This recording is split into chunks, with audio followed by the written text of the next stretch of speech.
Hi, my name is Martin Phan, and I'm a field CTO here at CloudCasa. And in this video, I'll be showing you a backup and restore of a containerized VM residing in SUSE Virtualization, formerly known as SUSE Harvester. So let me just give you a lay of the land here. What I have is a SUSE Virtualization cluster on which I am running a virtual machine called TinyVM. And this is the virtual machine that I want to back up. Currently, it's located within the default namespace, and it has its own backing persistent volume claim here as well. Now what I can do is register this SUSE virtualization cluster into the CloudCasa dashboard. So I'll jump into my CloudCasa dashboard here, and underneath the clusters menu, I can go under the overview section and register the cluster by simply clicking on this add cluster button over here to the right hand side. So here I can just give my cluster a name, and I'll call this SUSE Virtualization, and then click register to retrieve the kubectl apply statement along with the unique manifest that will be used to install the CloudCasa agent on this cluster.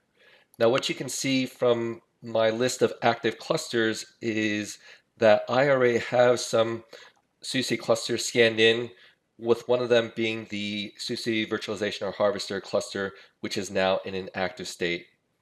At this point, I can define my backup by just simply drilling down into the cluster and selecting the Define Backup button here.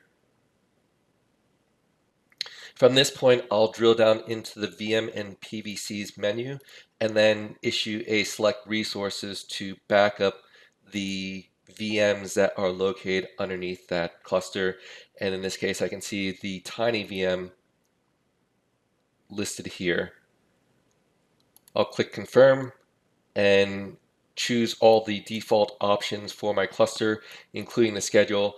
All I would need to do is provide that backup job with a name, and at this point I can just call this TinyVM backup and click on the create and run now button.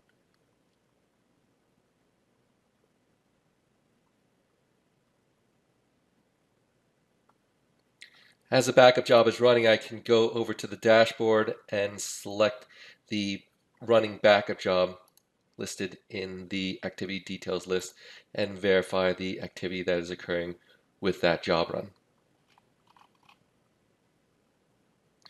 Once the backup job is complete, I can go ahead and restore the VM to the same or a different SUSE virtualization cluster.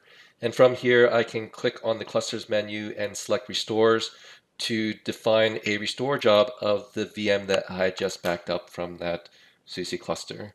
So we can search for the Harvester cluster here, and from a restore perspective, I can select the recovery point containing the backup that has the copy of my VM, and this is that TinyVM backup job that we recently just ran. At this point, I can choose the resources that I want to restore.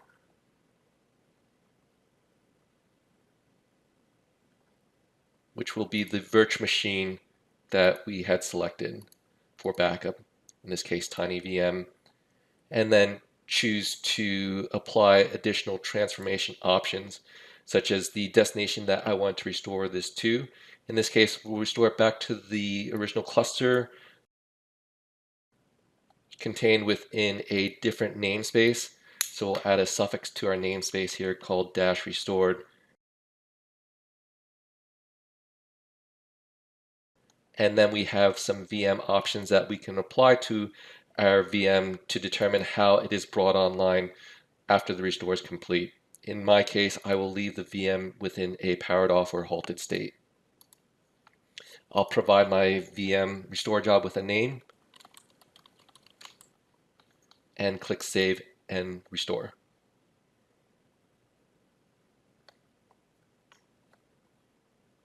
And now we can monitor that restore from the dashboard window again.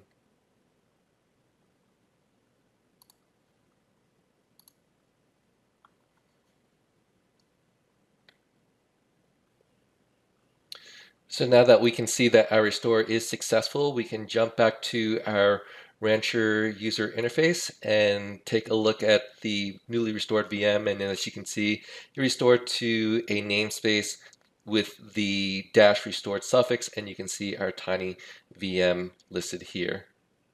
So if you're hosting your VM virtual infrastructure within SUSE Virtualization, CloudCasa can help you simplify your data protection by allowing you to perform backups and restores at a VM level. By selecting the VMs that you would like to backup and restore, CloudCasa offers a simplified strategy for protecting virtual machine assets. If you'd like to learn more, please feel free to visit our website at cloudcasa.io, and you can sign up for your free account of CloudCasa there. Thanks for watching the video, and I'll see you in the next one.